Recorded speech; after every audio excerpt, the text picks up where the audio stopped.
This case takes us to Glykana, just outside of central Athens in Greece. 20-year-old Caroline Crouch lived there with her 33-year-old husband, Bobish, and their 11-month-old daughter, Lydia. Caroline was described as a compassionate and caring but feisty person, holding a black belt in kickboxing. She adored animals and had adopted a husky puppy from the Marathon Animal Association when he was just 2 months old. She named him Roxy, and as well as Roxy, the couple also had 4 cats. Caroline had moved to Greece from England, aged just 8 years old, and had spent over half her life there. When she was 15, she met her future husband, Charalambos, known as Bobish, on the island of Alonissos, where she had lived since her childhood. Bobish's parents owned a holiday home there, which he would visit. Although he was 12 years her senior, the pair eventually began dating. They lived together in a house in Glykana, and in 2018 the couple made plans to marry. Bobish was a successful and well-respected helicopter pilot, and Caroline had studied statistics at university with hopes to go to catering school one day. A few weeks after the couple's wedding, Caroline found out she was pregnant. But tragically, just 3 months later, she would miscarry. But after this, she went on to give birth to a baby girl, whom the couple named Lydia. Caroline's world revolved around Lydia, and everyone that knew Caroline said that being a mother was absolutely everything to her. Police received a phone call from a house in Glykana, which would turn out to be the home of Bobish and Caroline. The officers were told a story so horrifying that even the most senior and tenured of detectives were left in complete and utter shock. When police arrived at the home in question, they were confronted by a horrendous scene. Caroline's beloved husky Roxy was dead and had been hung by his lead on the stairs. Baby Lydia was screaming and hitting her mother, trying to wake her up. But tragically, 20-year-old Caroline Crouch was already dead. Her husband Bobish had been handcuffed and restrained. He had tape around his neck, mouth and eyes. Bobish told police that a gang of men had stormed the home in the early morning hours while everyone was asleep, and a barbaric rampage had ensued. Going off of Bobish's timeline of events, the gang had to have been inside the property for around an hour, arriving there after 1:30 a.m. The gang held a gun to Lydia's head, forcing the couple to show them where the money was stashed. Bobish directed the gang to the money, gave them what they asked for, and begged them not to hurt his family. But despite the couple's cooperation, Bobish said that one of the gang members strangled Caroline with his bare hands, while Bobish was tied to the floor, unable to help her.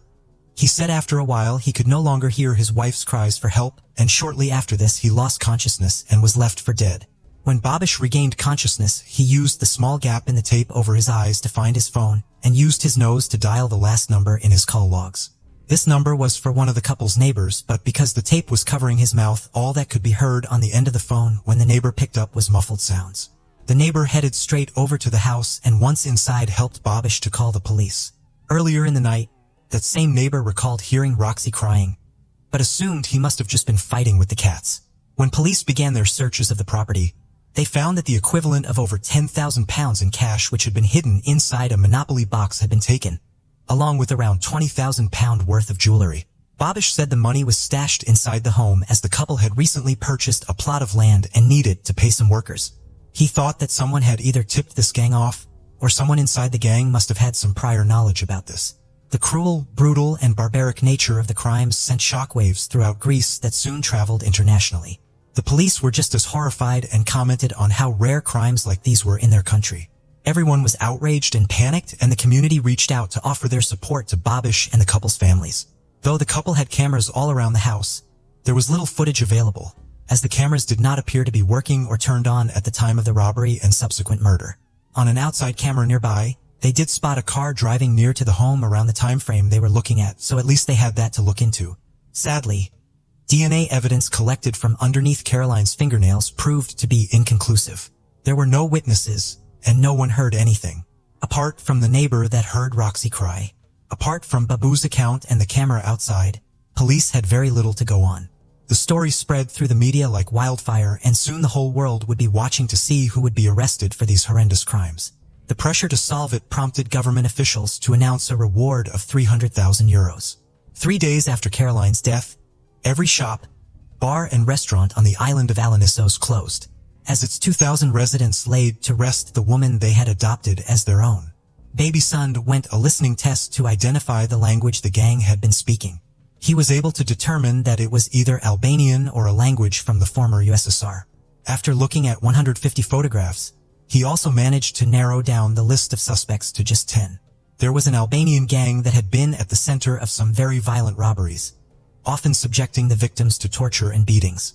In the 6 months prior, there had been several similar occurrences in the same area, and the race was on to find anyone linked or previously associated with this gang. Using their knowledge of the gang they were looking for and Babbitt's list of suspects, police issued a statement about a specific suspect they were looking for. He was described as strong, around 5 feet 5 inches with short blonde hair, who was a violent abuser who hates women. Police began investigating a potential link between him and another suspect who had robbed the house of Babu's pilot instructor 3 years before. 32-year-old instructor said they were also hunting for another suspect named Yanis, who reportedly worked with the gang too. Shortly after Caroline's funeral, a Georgian man had come to the attention of Bulgarian authorities. He was at the border and had a fake passport on him. After taking samples from him, DNA evidence put this man at the scene of another home invasion that happened just 20 minutes away from Caroline's home and just 4 days before. It was very similar in nature given that both crime scenes were deemed to share the same modus operandi. But just as quickly as he was deemed a suspect in her case, he was ruled out at the same speed, when police could find nothing that tied him to the couple's home. Experts were fearful and said that as more time passed by, it was becoming less and less likely that they would ever find the gang responsible. Police sources told the local media that the evidence found at the home was so little, it was as if the burglars had bleached the entire house before leaving. Babiš was frequently in and out of police interviews as they scrutinized his timeline, trying to get more information. He also told the police everything about the couple and their relationship. But Caroline's diary would soon paint a very different picture. She spoke of an abusive and volatile home, and it turned out that Caroline had been trying to leave Babiš for a long time. She first told him she was leaving in July 2020 when Lydia was a newborn. She said she felt miserable and that she was looking for a new home, but she often changed her mind saying she didn't want her daughter to grow up without her parents together. Babiš became even more controlling, allegedly installing a tracing app on her phone and accompanying her to her therapy sessions to listen in. The couple's counselor, Eleni, said Caroline told her she was looking for an apartment in central Athens for her and Lydia, near to a cooking school that she had dreams of attending. Eleni also said that Caroline was terrified of her husband hearing anything outside the room and used to check the doors were shut over and over again. Despite often seeking advice from her counselor, one day, out of the blue, Eleni received a message from Caroline abruptly asking to end their sessions. Later it was claimed it was more than likely that this message had actually been sent by Babiš. According to Caroline's diary, the pair would fight bitterly and things would often escalate quickly. One diary entry read, "Today my little one is a month old. It's also the day I told Bobby I want to leave. I feel awful." Another read, "I'm thinking of going to my sister. I don't know if I can keep going with Bobby. I love him so much that I can't leave him, even though this relationship hurts me." It is said that Eleni urged Caroline to confide in her mother, but Caroline said she didn't want to disappoint her. 38 days after the violent scene was discovered during Caroline's memorial service, Babiš was approached by officers asking him to come in for some more questioning. He begged to stay, but police insisted, stating they had arrested someone and needed Babiš to identify him. This was all a ruse. The police were actually taking Babiš to the station to interrogate him. His entire story was becoming more and more convoluted and impossible to believe, and holes were appearing everywhere. Alongside Caroline's own words about the toxic relationship and Babish's bewildering story, that not a single witness or camera could corroborate, police already knew that they weren't looking for a gang of people. They were looking at just one person. When the data from Caroline's smartwatch was analyzed, it showed she was in an extreme state of mental or physical stress for 6 minutes around 4 a.m. This revealed that she did not die at the time Babiš had originally claimed. Data from his phone showed him walking up and down the stairs of the house for hours while he claimed he was tied up and unable to move. After 8 hours of intense interrogation and being presented with all the evidence the police had collected, Babiš finally broke. He admitted that the robbery had been fake and that he had been the one to commit and stage the depraved crimes against Caroline and her beloved dog Roxy. Police revealed that they had immediately suspected Babiš of committing the crime after noticing his demeanor when they arrived at the crime scene on the morning of May 11th. Suspicion loomed from the start. Police Chief Petros Safaris said, "But we lacked the hard evidence." Babiš had courted the media, misled the police, and deceived the world and Caroline's distraught and grieving family, as well as Caroline wanting to dissolve the marriage and leave with Lydia. Police wondered if there was another potential motive for the murder. Money. Babish lived a very lavish lifestyle, one people wondered if he could maintain. He and Caroline had recently been on a luxury holiday to Dubai, had spent the equivalent of £47,000 on land, and designed a £140,000 dream home. Just a week before Caroline was killed, Caroline's mom gave Babish €20,000, and sources also revealed that Babish may have been involved in drug smuggling in his helicopter, which was providing him with the money to fund his luxurious life. Caroline's father David does believe there is some foundation to these rumors. He said his daughter had a strong sense of right and wrong, and if she had seen or heard anything about this, she would not have kept quiet. Looking at the timeline of events and the data available, police pieced together what happened that early morning as best they could. At some point in the evening, Caroline had texted a friend, telling them she was leaving Babish. Data from her phone showed that she had tried to book a hotel with her daughter to stay away for the night. At 12:35 a.m., Babish was seen on the living room camera with Lydia, while texting Caroline, who was upstairs. At 1:20 a.m., Babish removed the memory card from the camera inside the property. The couple continued to argue over text for over 2 hours. At 4 a.m., Caroline's smartwatch suggested she was asleep. Just 1 minute later, the watch registered intense pulse stimulation. 11 minutes after this, Caroline's watch detected no further heartbeats. Her pulse rocketed by 50% at 04:05 a.m. as Babish suffocated her with a pillow. Babish then placed Lydia next to her late mother in an attempt to create a more compelling and shocking crime scene. Caroline had died at a completely different time to that Babish had reported. This gave him time to stage the robbery by throwing clothes around and pretending to loot the house. At some point, he drowned 7-month-old Roxy and hung his body from the stairs. 2 hours later at 6 a.m., Babish made the call to report the fake robbery. A doctor confirmed that Caroline would have died in agony, and police said it was clear from the data on her watch. She had fought for her life with everything she had. In a court appearance, Babish first described smothering Caroline as a hug, saying she was trying to move away from him as they lay in bed, so he held her tightly. At one point, as her face was shaking on the pillow, her mouth and her nose were resting on the pillow, I kept holding her in my arms until she stopped rocking, he said. It all lasted about 5 minutes from the time I hugged her until the moment she stopped rocking. I tried to wake her, rocked her, but it was in vain. Then I realized what had happened. He then said that he threw her down on the bed and pressed her face into the pillow until she passed out, before realizing he had killed her. His reason for this, he claimed, was to protect his daughter. He said that Caroline was violent and verbally abusive towards himself and Lydia, and that he had acted in the heat of the moment to save her. I never wanted to lie. I did what I did to evade arrest to protect my daughter, he said. It was a devastating and hurtful claim for those that knew Caroline to hear. Lydia was Caroline's life, and she worshipped her. She would simply never have acted in any harmful way towards her baby girl. The prosecutors say the killing was absolutely premeditated, pointing to the cameras that Babish had disabled and removed the memory card from before the murder and Caroline's smartwatch data that suggested she was asleep when she was smothered.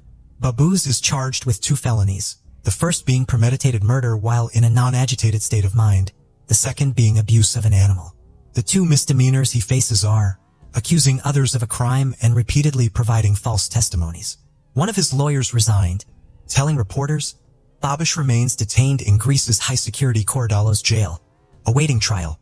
Sources differ as to the length of sentence he could receive if found guilty, but it has been stated that if the jury is satisfied it was not premeditated, then he could have his sentence drastically reduced. Caroline's death sparked outrage all over the world, but in Greece particularly. It prompted protesters to march the streets, carrying banners reading, "No more domestic violence." Domestic abuse has quadrupled since the country's first lockdown in March 2020, and Caroline's case seemed to force Greece to confront its problems with violence against women, the attitudes of society, the media, and even senior justice officials. The cases of femicide are usually the result of years of domestic violence that has not been treated and has not been answered in the correct way, said Maria Alvanu, who works as a criminologist, lawyer, and women's rights activist. Caroline's grieving parents Susan and David wanted to erase Babish in any way they could, starting by removing the word wife from Caroline's gravestone. It now reads mother and daughter. They were also granted full custody of baby Lydia. Babish parents were denied co-custody, but they were granted visitation rights of 5 days a month. Sources say that despite everything, Caroline's parents have a cordial relationship with Bobbish parents, and are working together to do the best thing for Caroline Crouch, had so much still to accomplish and so many plans for her future before her life was so tragically and brutally cut short. Her baby girl Lydia is now growing up in her late mother's childhood home, and David, Caroline's father, said, "Lydia is fine and like her mother grows more beautiful by the day. She is now walking confidently, eats heartily and charms everyone she comes into contact with." Case of Anupama Gulati. Some murder cases are so brutal and disturbing that they defy belief. Today, we're looking at a case from India that isn't even documented on Wikipedia. Yet what truly shocked people wasn't just the killing itself, but the horrifying way the body was disposed of afterward. The details are enough to send chills down your spine. This incident is regarded as one of the most gruesome crimes to have occurred in the scenic city of Dehradun, Uttarakhand. So what exactly happened in the Anupama Gulati deep freezer case? Watch till the end to uncover the full story. On October 15, 2010, Anupama Gulati, who lived in Dehradun, Uttarakhand, resided with her husband and their 2 children. Around that time, her phone began experiencing unusual disruptions.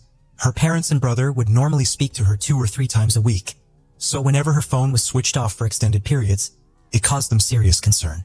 Worried about her sudden unavailability, Anupama's brother, S.K. Chaturvedi, began contacting her husband, Rajesh Gulati, to ask about her. Each time he called, Rajesh offered the same explanation. Anupama was either too busy or had stepped out for some work. This situation went on for nearly 2 weeks. During that period, Anupama stayed in regular contact with her brother through email, a detail SK found somewhat unusual. Still, the Gulati family felt reassured, as her messages consistently stated that she was doing well and was happy with her husband and their 2 children. This pattern continued for about 2 months. However, when repeated attempts to reach her by phone failed, her parents asked S.K. Chaturvedi to travel to Dehradun and meet Anupama in person. When Chaturvedi reached Rajesh's house on December 12, 2010, Rajesh reacted with visible anger at the sight of him. He stepped outside and locked the door behind him. Rajesh then told Chaturvedi that Anupama was out somewhere and unavailable to meet. Suspicious of his behavior, Chaturvedi attempted to force his way into the house, which sparked a heated confrontation between the 2 men. Despite the altercation, Rajesh refused to let him enter. Moreover, when Chaturvedi repeatedly questioned him about his sister's whereabouts, Rajesh failed to provide any clear or convincing explanation. After this, Anupama's brother went to a nearby police station and filed a missing person report for his sister, Anupama Gulati. He also informed the authorities that he had attempted to enter her house, but his brother-in-law had refused to let him inside. Finding the circumstances suspicious, a police team accompanied Chaturvedi to Rajesh Gulati's residence. When Rajesh saw the police arrive with him, he appeared visibly unsettled.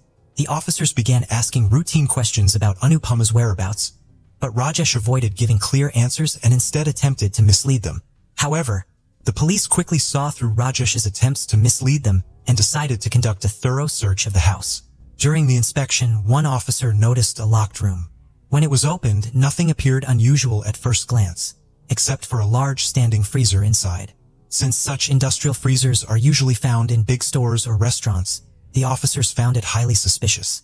They questioned why Rajesh would need such a massive appliance for a small family household. Deciding to examine it further, the police opened the freezer. Inside, they discovered numerous small black packets. When one of the officers opened a packet, it contained pieces of human flesh. As they continued checking the others, the horror deepened. One of the packets held a human skull, leaving everyone at the scene stunned.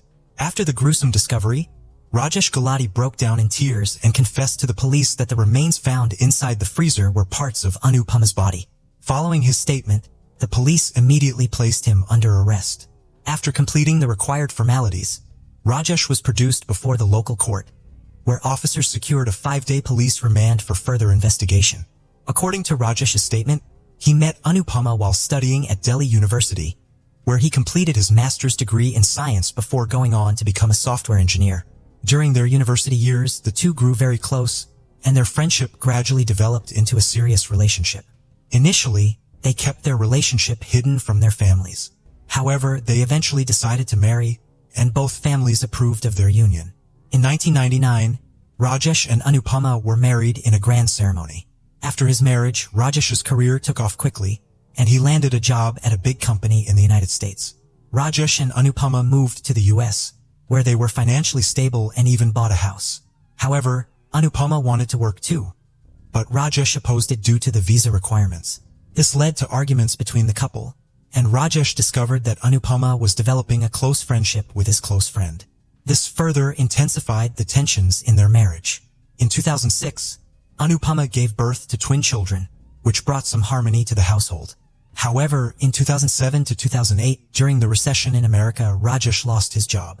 He managed to sustain his family with his savings for a while, but eventually he had to sell his house and return to India with his family. The ongoing arguments between Rajesh and Anupama escalated into a physical altercation, prompting them to take the matter to the family court. The court subsequently ordered Rajesh to provide Anupama with a monthly maintenance to cover her expenses. Rajesh secured a job in a company located in Kolkata, which was distant from his hometown.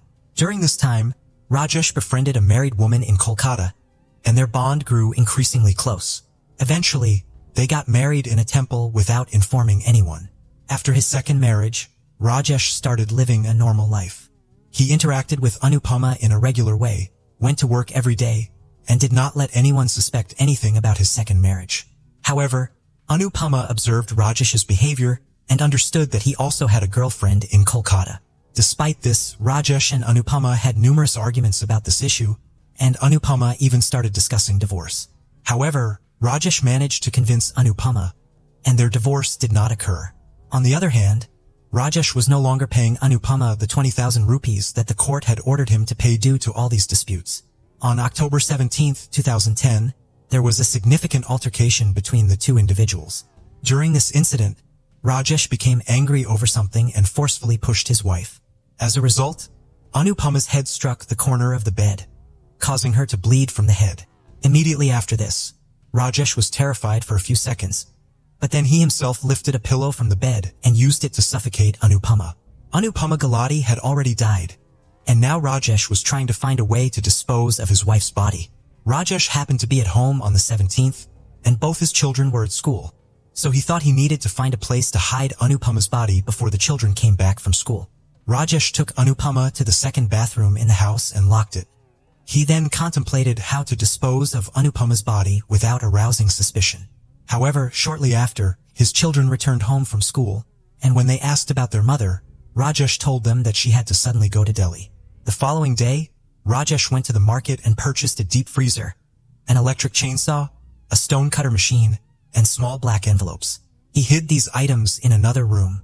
The next day, when the children went back to school, Rajesh started cutting his wife's body into small pieces using the electric chainsaw, after closing all the doors and windows of the house.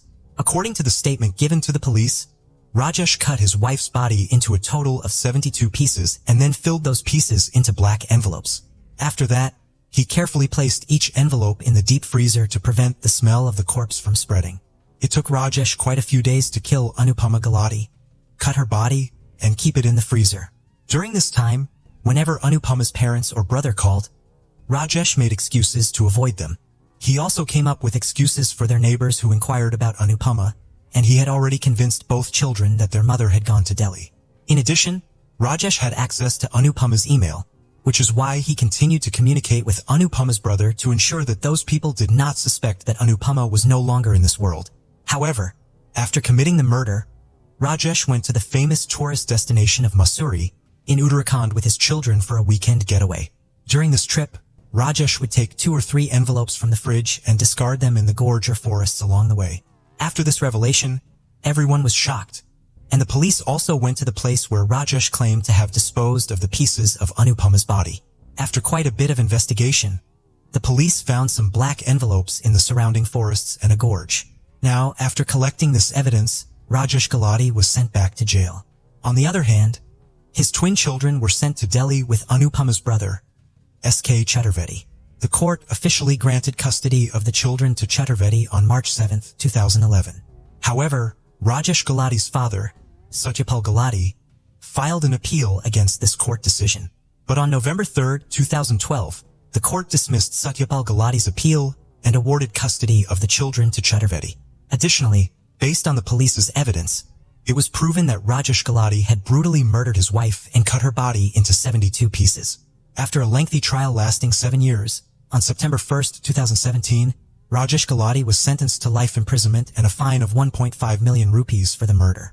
The court announced that out of the 1.5 million rupees to be paid by Rajesh Gulati as a penalty, 70,000 rupees would be deposited in the state treasury, while the remaining amount would be deposited in the names of both children. They will have the right to that money only after they reach adulthood. In 2018, Rajesh Gulati appealed the decision made by the lower court in the higher court. However, no decision has been made on this appeal yet, which is why Rajesh Gulati has been in jail for several years. During the police interrogation, Rajesh Gulati revealed that he has a daughter from his second marriage in Kolkata. This revelation sheds light on why Rajesh had an altercation with his wife Anupama and stopped providing her financial support. This was a highly violent case that made him famous in India. Case of Shannon Christian and Christopher Newsom, a tragic end of 2 college students. Have you ever heard the saying that hesitation is akin to death? In our story today, this takes on a literal meaning as the negligent delay by police officers cost the lives of 2 young people. During the subsequent legal proceedings, it was repeatedly stated that the officers followed protocol and waited 24 hours from the time of the missing persons report. However, it was during these critical hours that the couple endured a tragic end under extreme cruelty. The case of Shannon Christian and Christopher Newsom is cited as one of the most notorious and brutal in the history of the United States. It shook the nation twice, first in 2007 when the crimes occurred, and later in 2011 when the sentences handed down to the gang members were challenged and appealed. This complicated legal battle led to the enactment of 2 laws. These laws restrict attorneys and defendants from casting the victims in a negative light and abolish the requirement for a jury's unanimous verdict to be approved by a judge. In this harrowing tale, there were 2 innocent victims and 5 merciless criminals, with the motive for the heinous act being a simple robbery. Let's delve into the details of this tragedy. Piece together the chronology of those horrific events. Understand the role of each participant, and explore whether this tragedy could have been avoided and the young lives saved. Who were Shannon Christian and Christopher Newsom? Hugh Christopher Newsom Jr., commonly known as Chris, was born on September 21, 1983 in Knoxville, Tennessee to Mary and Hugh Newsom in a loving, large family. As the youngest child, he was adored by his family. Chris was athletic in his youth, particularly excelling in baseball during his school years. His coach believed he had a bright future in the sport, but a severe injury and a prolonged recovery process ended his promising athletic career. Nevertheless, Chris was a man of many talents. He was an excellent artist, played guitar, had woodworking skills, and was knowledgeable about cars and motorcycles. Dreaming of becoming a mechanic in his youth, Chris's passion for carpentry eventually took precedence. After high school, he attended the prestigious University of Tennessee where he was a diligent student and ranked among the top of his class. Shannon Christian was born on April 29, 1985 in Nacogdoches, Texas, the younger of 2 children to Dina and Gary Christian. She was raised alongside her older brother, Chase, with whom she shared a close and affectionate bond. Notably, Dina had been diagnosed with infertility in her youth, and the birth of her 2 children was considered nothing short of a miracle. In 1997, the Christian family moved to Knoxville, Tennessee, where the children attended local schools, and the parents established a small but profitable family business. Dina conducted individual psychotherapy sessions at home.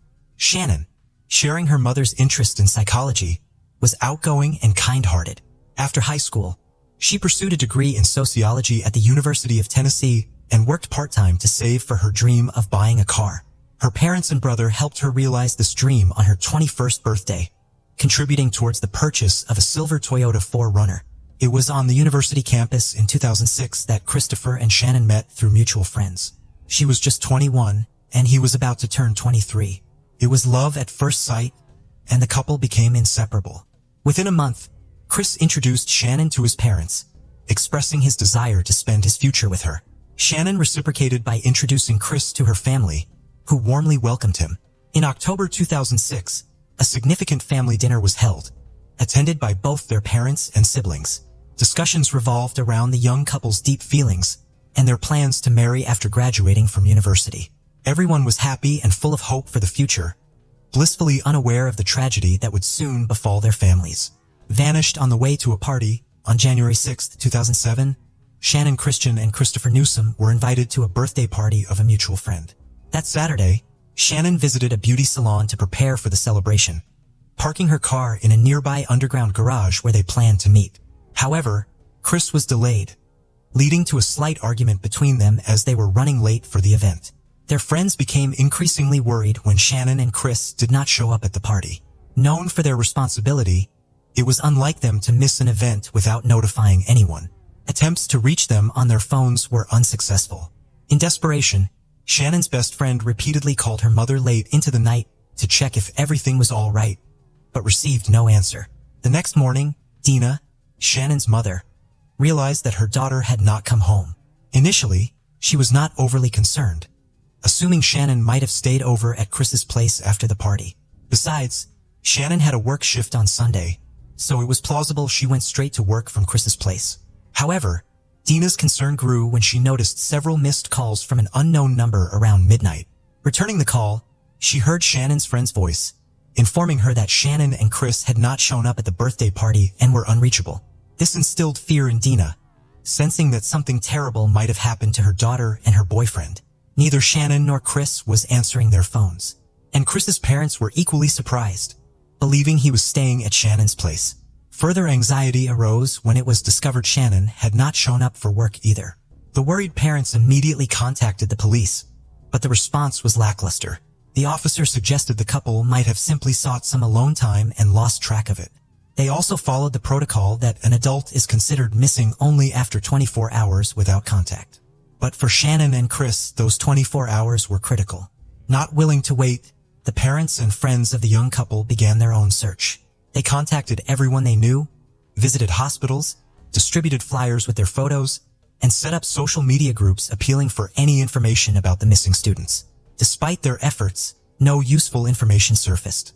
The last known sighting of Shannon was at the beauty salon she visited on Saturday. According to the hairstylist who attended her, Shannon only talked about the upcoming party and had no plans to stop anywhere else on the way. A gruesome discovery along the railroad tracks. It wasn't until Monday, January 8th, that the police finally began their search for the missing young couple, Shannon Christian and Christopher Newsom. By this time, thanks to the efforts of their parents and friends, almost the entire city was aware of their disappearance. The day before, on Sunday, there were rumors about a horrifying discovery near the railroad tracks, but no concrete information was available. A railroad worker inspecting the tracks in his assigned area stumbled upon what appeared to be severely damaged human remains on the embankment alongside the tracks. The body was in a horrific state with multiple injuries and had been doused with a flammable liquid in an attempt to burn it. The police responding to the scene cordoned off the area and conducted a thorough examination. However, they were unable to find any significant clues or leads. After taking necessary photographs, the remains were sent to the morgue for an autopsy to determine the cause of death and to attempt identification, though it was clear that the extensive damage and effects of the fire would make this difficult. Forensic experts determined that the body belonged to a young man who had suffered a brutal death. The victim had multiple injuries inflicted while he was alive, indicating prolonged and severe assault. Almost all of his teeth had been knocked out or damaged by blows. He had been shot 3 times, twice in the back and a final fatal shot to the head. Additionally, traces of seminal fluid from at least 3 different men were found in his body, along with distinctive tears, suggesting repeated violent assaults. When police checked recent reports of missing young men, Christopher Newsom fit the description in age, height, and build. The officers contacted his parents and requested DNA samples for confirmation, but strongly advised against personal identification at the morgue, as the burnt remains barely resembled human features. Unfortunately, the DNA analysis confirmed that the body belonged to the missing student, Newsom. The search for Shannon. Despite the distressing news about Christopher, Shannon Christian's parents still clung to the hope that their daughter was alive, possibly being held somewhere. Her mobile phone was last pinged on the day the couple disappeared in one of Knoxville's more troubled neighborhoods, a place they wouldn't have visited by choice. This indicated that they were likely brought there against their will, and Shannon might still be held in the area. In a secluded alley of this neighborhood, Shannon's Toyota 4Runner was found abandoned. It was in a terrible state, so much so that Dina and Gary Christian hardly recognized their daughter's car. The SUV was dirty, scratched, with broken headlights and deflated tires. All of Shannon's personal belongings were missing from the car, which was littered with cigarette butts, and the seats were torn and stained. The driver's seat was pushed far back, suggesting that a large adult male had been the last one to drive it. A crumpled envelope with the address 2316 Chipman Street was found on the floor between the seats, likely dropped by the perpetrator. A local witness reported seeing 4 African-American males driving the SUV that Saturday evening, a vehicle that stood out in that area.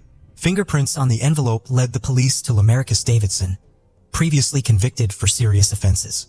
His residence, located in an industrial area near a wasteland, lacked witnesses. When no one responded to the police's knock and offered to surrender, they forced entry, hoping to find Shannon alive inside. Inside the house, they found Shannon's purse, a stuffed toy from her car, as well as Christopher's headphones and baseball cap, a knife with blood traces, torn and blood-stained fragments of women's clothing, and Shannon's lifeless body were discovered in the house's trash chute system, hidden under dirty sheets. She was bound in the fetal position and wrapped in 5 trash bags. Experts later concluded that she likely passed away in the early hours of Monday, January 8th. This tragic finding suggested that if the police had begun their search immediately after the missing persons report, rather than waiting for 24 hours, Shannon might have been saved. A horrific state of suffering. The condition of Shannon Christian's body was a horrifying sight even for seasoned forensic experts, as there was not a single untouched area on her. Shannon was covered from head to toe with bruises, abrasions, cuts, and cigarette burns. The numerous tears and injuries to her genital area, as well as her oral cavity and throat, indicated that she had been subjected to multiple assaults by several men. Shannon sustained a serious head injury and internal bleeding in the abdominal area, likely resulting from being kicked. Furthermore, the merciless assailants inflicted several penetrating, though not fatal, stab wounds on her and extinguished dozens of cigarettes on her skin. In a brutal attempt to destroy DNA evidence on her body, the perpetrators doused her with household bleach, paying particular attention to bleeding wounds and her genital area. She was also forcibly made to ingest bleach. After these torturous acts, Shannon, still alive, was wrapped in 5 trash bags and then shoved into a household trash chute covered with sheets and rags. She slowly suffocated and bled to death, helplessly trapped with no chance of escape or calling for help. 5 merciless perpetrators. Lamarcus Davidson, in whose house the mutilated body of Shannon Christian and personal belongings of the deceased Christopher Newsom were found, was immediately declared a fugitive. The police also tracked down another suspect, Eric Boyd, whose traces were found at the crime scene. Boyd was apprehended on January 11th without resistance and agreed to cooperate with the investigation, claiming he wouldn't go to prison for crimes he didn't commit. Boyd revealed that Davidson was hiding in a vacant house listed for sale and personally led the police to the location. Davidson, unprepared for this turn of events, was caught off guard and offered no resistance. Notably, at the time of his arrest, Davidson was wearing sneakers that had belonged to the deceased student. During interrogations, Davidson tried to minimize his role, portraying himself as a victim. He claimed that the couple had come to his house looking to buy banned substances, but were caught up in a conflict with his acquaintances. Davidson insisted that he left to avoid involvement, and the subsequent brutal acts occurred in his absence. Further interrogations revealed 3 more individuals involved in the case: Davidson's friend George Thomas, his half-brother Latalvis Cobbins, and an 18-year-old woman named Vanessa Lynn Coleman. Once all 5 suspects were in custody, they were placed in separate cells and interrogated individually. Each tried to deflect blame onto the others, inadvertently revealing details of the heinous crime. Their fragmented accounts helped piece together the event's chronology and each perpetrator's role in the brutal act. A timeline of tragic events. Lamarcus Davidson, who had been released from prison on parole just a few months before these events, was desperately in need of money. He was involved in the sale of banned substances and urgently required a vehicle to deliver these to his customers. Davidson decided to steal a car from an underground parking lot, known for its lack of surveillance cameras, and headed there with his accomplices. Tragically, at that moment, students Shannon and Christopher were in the parking lot, arguing over Chris's delay. The criminals, deciding to leave no witnesses, forced the couple into the trunk of a car at gunpoint. The pair was taken to Davidson's house, where they were brutally beaten and repeatedly assaulted.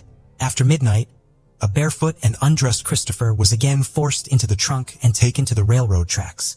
He was ordered to walk on the stones before being shot twice in the back. His torment was ended with a final shot to the head. His body was then doused with a flammable liquid and set on fire in hopes of destroying any evidence that could lead to the perpetrators. Having dealt with Newsom, the criminals returned to the house where Shannon remained bound. She endured horrific cruelty the next day, leaving her without a single uninjured area on her body. The sadists concluded their torture by dousing her with bleach and packing her, still alive, into plastic trash bags, where she slowly suffocated. The exact moment when young Vanessa Coleman joined the group was unclear.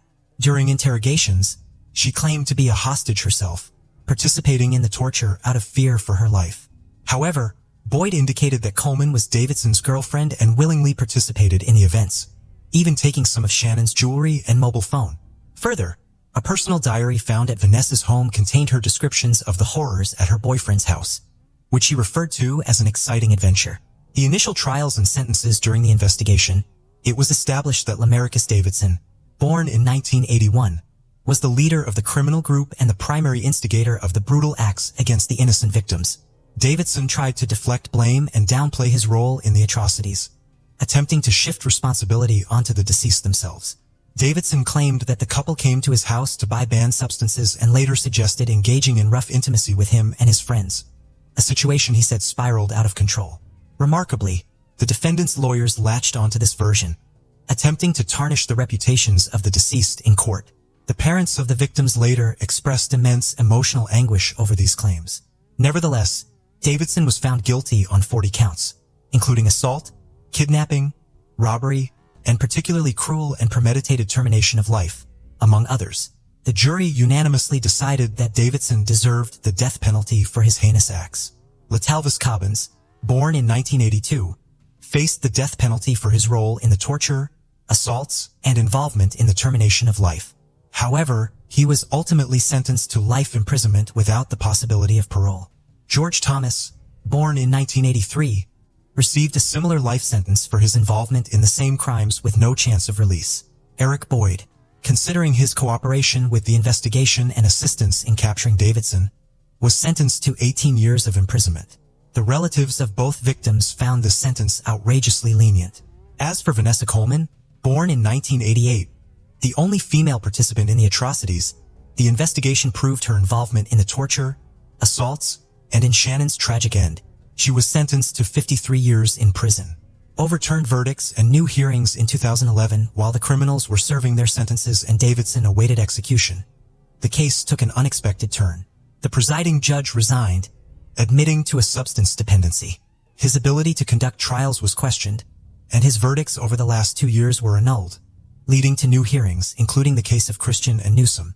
A new judge scheduled hearings for all 5 individuals involved in the student's tragic end. After the retrials, Davidson's sentence remained unchanged: death penalty. Cobbins continued to serve his life sentence without the possibility of parole. Thomas, however, received a life sentence with the possibility of parole after 51 years. Vanessa Coleman's sentence was reduced from the original 53 years to 35 years. Her appeal in 2014 was rejected and parole was denied in 2017. In 2020, the parole board decided she would remain incarcerated at least until April 2032. Eric Boyd's situation changed most dramatically. Originally receiving a relatively short sentence for cooperating with the investigation, his involvement in the assaults and tragic end of both victims was later proven. His retrial resulted in a life sentence without parole, with his accomplice Thomas testifying against him, revealing previously unknown details about Boyd's role. For his testimony, Thomas, who initially had the possibility of parole after 51 years, had his sentence reduced by 15%, contingent on good behavior. Boyd's attempts to appeal his new sentence were unsuccessful. He is currently serving his sentence in the Bledsoe County Correctional Complex.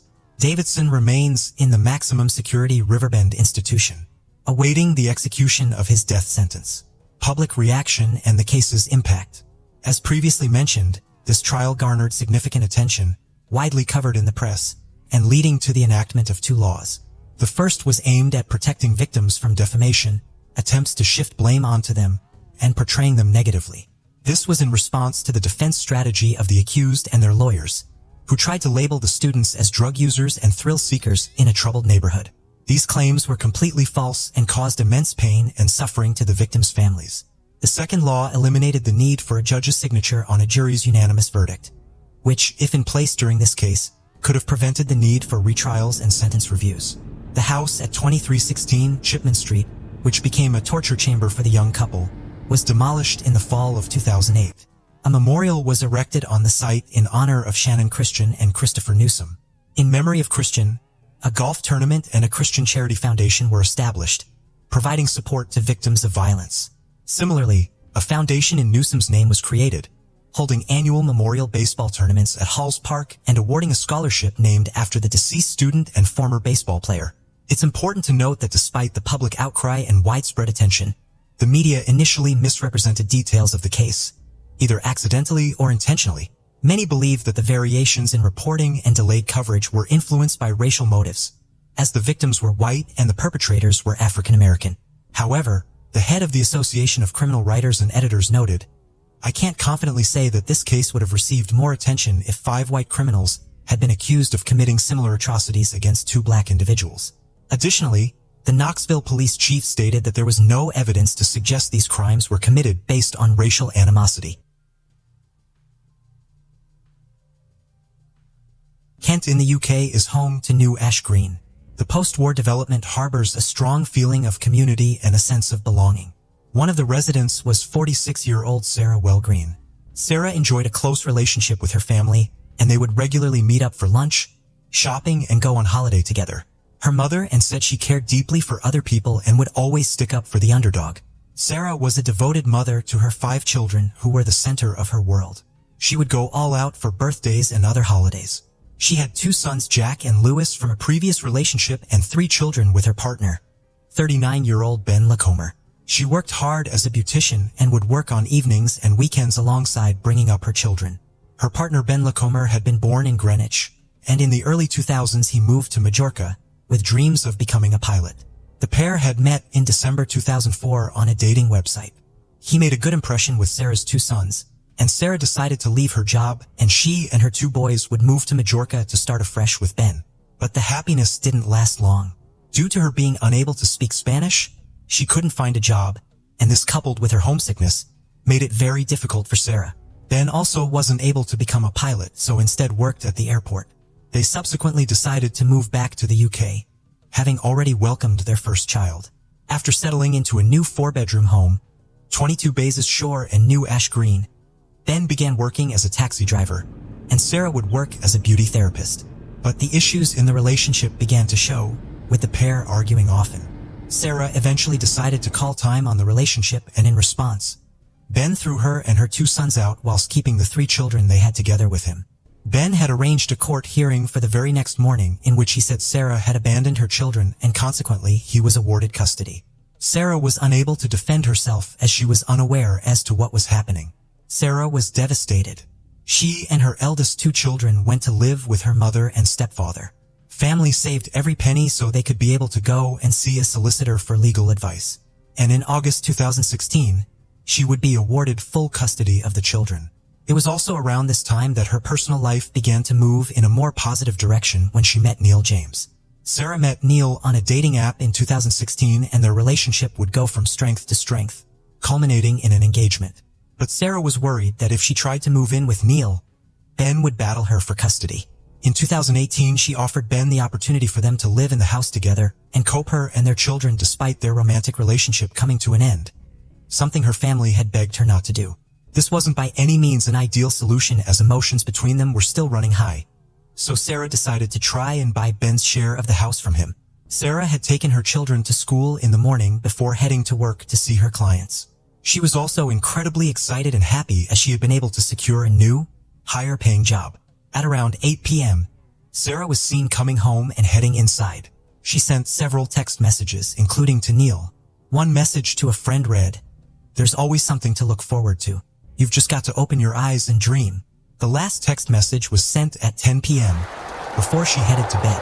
The next day was an incredibly special one, as it was one of her children's birthdays, and like always, she had planned for it. As the morning rolled around, Neil sent her a text message, but Sarah didn't reply. As the hours continued to tick by, still hadn't responded. Neil decided to reach out to Ben to see if he had seen her. Ben replied saying he thought Sarah was with him, as he hadn't seen her either. Neil called Sarah's family and explained that he had been trying to get hold of Sarah since the morning, but hadn't been able to make contact with her. Sarah could sometimes forget to charge her phone or accidentally leave it in the car. so her mother decided to call her too. But like Neil, she couldn't get hold of her. One of Sarah's sons used text messages, social media, and calling her work phone to try and get a response, but there was still nothing from Sarah. By the next day, she still hadn't come home. Her mother kept trying to get hold of her, but as Sarah continued to not respond, her mother knew something was seriously wrong. Everyone was becoming extremely concerned for her. They agreed that if by the next day she hadn't made contact with anyone or come home, they were called the police. It had now been 48 hours since Sarah Green had been seen, and she still had not been in contact with anyone. Ben contacted the police. DCI Ivan Beasley, senior investigating officer with Kent Police, was assigned to investigate her disappearance. Ben told the officers that after Sarah had arrived home on the 9th, he had put the children to bed and gone into his room, which was the loft conversion one, and she had gone to her room on the first floor. He explained that when he had woken up the next morning, Sarah wasn't home, but the car was still parked in its spot. As it was one of her children's birthdays, he said he had expected her to come home. A missing persons investigation was quickly underway, and a search of her bedroom was conducted. One thing immediately stood out. All of Sarah's personal effects were still there, including her money, bank cards, keys, and handbag. These were not things Sarah would have left without. For DCI Ivan Beasley, this was extremely concerning, as she had left her car keys at the house. One theory that was considered was that maybe she had gone out for a run or walk and become injured and unable to get help. A 5-mile search radius was set up around Sarah's home, going through fields and woodlands to try and find her, even checking hospitals to see if she had been admitted to any of them. In spite of all this, and after an extensive search, there was still no sign of Sarah. There were no phone records to indicate that she had agreed to meet up with anyone that night. DCI Ivan Beasley noted Ben Lacomer's demeanor. He said, "Ben didn't seem to be that concerned. The way he was presenting to us was described to me by my officers as quite odd. He didn't really want to engage with us. He didn't really want us at the house," which for somebody who had reported Sarah missing, he didn't seem to be acting in that way. He also said that officers discovered that Sarah's family had had to pressure Ben into contacting the police in the first place. Sarah's son utilized social media, and the close-knit community immediately came together to look for her. Hundreds of people from the local area came in to help. One of the volunteers, Sharon Bryan, noted Ben Lacomer's behavior. She said, "We were very baffled with Ben when during day 3 or 4 of our searching, he went into the village office to book the village hall, and we thought it was completely bizarre. There's half the village looking for the mother of his children, and he's trying to arrange a kids' game in the village." Sarah's oldest 2 children attempted to visit their siblings, but were told they weren't allowed. Lacombe had taken the 3 youngest to his aunt's house, and he had also started court proceedings to gain custody of them. DCI Beasley said, within a few days of her disappearance, Ben had gone to the family court and was trying to have an urgent meeting so he could have primary custody of the children. In order to generate any leads, the police issued a press appeal to get information about Sarah out to the public. But as the days continued to pass, Sarah Green still hadn't been found. Concerns continued to escalate that she may have been met with foul play. Detective Superintendent Paul Fotheringham said, "Police went back to speak with Ben again to try and gain a better understanding of the dynamics and ins and outs of the family home. He told them that Sarah would often go missing, disappearing without telling anyone to go and meet other people. The police went to Neil's house to search the property and ask him further questions, as he was one of the last people she had had contact with. He explained that he had called her at 924 on the night she had last been seen. They spoke for around 15 minutes and then sent a few text messages back and forth before they said goodnight. Phone records showed that this was true, and as he was at home with his daughter at the time, he told the police to check the M25 cameras to prove he hadn't driven to Sarah's. His story checked out and Neil was in the clear. It had now been a week since Sarah Green had seemingly vanished, and police decided to check the local cameras, and more than 15,000 hours of footage would be searched. At around 2 a.m. on the 10th of October, the same time Sarah went missing, CCTV cameras picked up a car driving around. One of the images picked up on camera showed the vehicle with a logo on the driver's side door. Why did this pique the interest of investigators? Because it was similar to the vehicle driven by Ben Lacomer, a red taxi with a logo on the driver's side door. But the police had to be sure. They brought in an expert to compare his vehicle to the grainy one on the footage. The expert determined that the footage did show Ben's vehicle. Around 2 hours after it had first been captured on CCTV, the same vehicle was seen coming back. This appeared to contradict his annotations that he had been at home in bed when Sarah had gone missing. The home had an extensive CCTV system which was operated from Ben's bedroom so he could see the goings-on throughout the house. DCI Beasley said, "It was quite an elaborate setup. He had cameras at the side, at the front, and at the back of his house, all controlled by an assistant which was kept in his bedroom, which was in the converted attic part of the house. They checked the footage from the day Sarah had vanished. Ben was seen coming home, and nobody else was seen entering the property before Sarah came back. It wasn't just their home that had security cameras. Their neighbor's home did too. The neighbor's home had 3 months' worth of footage to watch. They could see that the CCTV camera from Ben and Sarah's home had been on almost constantly in the time leading up to Sarah going missing. The footage from the neighbor's house showed the infrared lights coming from Ben's cameras, and also showed that after midnight on the day she had last been seen, Ben's cameras had been switched off. Ben said the files from the cameras at his house weren't usable as they had been corrupted, and that the complex system in place actually hadn't been working for the past year. Another piece of footage that stood out to investigators showed him coming home. In the footage, his vehicle was clean. After taking the children to school the next day, the car was caught on CCTV again, and this time there was mud and dirt on the sides and wheels. At around 10:30, he went to the office where his taxi company operated. When the car pulls in, the dirt is gone. Another element that stood out was after watching the neighbor's camera. The police learned that he would always park his car in the same spot until the night Sarah had gone missing. That night, he parked it at the back of the property, somewhere not covered by the neighbor's CCTV. The task in front of the officers was huge. They didn't know where Ben had driven to that night and what he had done in the 2-hour window, and Sarah still hadn't been found. The police believed that he had murdered Sarah and then driven her body to a deposition site. On the 20th of December, the decision was made to arrest Ben Lacomer on suspicion of the murder of Sarah Wellgreen. He was then taken to the station to be questioned. Over the next 7 hours, he was interviewed by investigators. LaConva was silent and refused to answer any question put to him. During a search of the house, a shovel was found in the garden shed that appeared to be brand new. They needed to find Sarah, ascertain the cause of death, and prove that this had been done deliberately by Ben Lacombe. Specialists from the fire service and marine units from all over the country were drafted into the extensive searches to try and find her, including part of the Thames and land near the Blue Water Shopping Centre. Roads were closed off while searches were conducted and 1,400 sites were searched, but none led to Sarah's body. In spite of this, and on the basis of the case that had been built on the 28th of December 2018, Ben Lacomer was charged with the murder of Sarah Wellgreen. At Woolwich Crown Court, the trial of Ben Lacomer would begin. Prosecutor Alex Morgan QC would say in a documentary about the case, "Having a trial with no body presents unique challenges. One of the key moments for the prosecution was revealing a conversation that Ben had had with police several days before his arrest. They had requested his phone. He signed the consent form, but then refused to give consent for deleted data to be retrieved. He told them that he would give it to them the next day at the station, because it was late and he wanted to go to bed. But CCTV revealed that Ben hadn't gone to bed. His car was spotted parked by the River Thames late at night, trying to get rid of something. Something police believe was his mobile phone. Following Sarah going missing, Lacombe was captured on a CCTV camera in a shop, buying a new phone in the exact same make that he put his old SIM card into.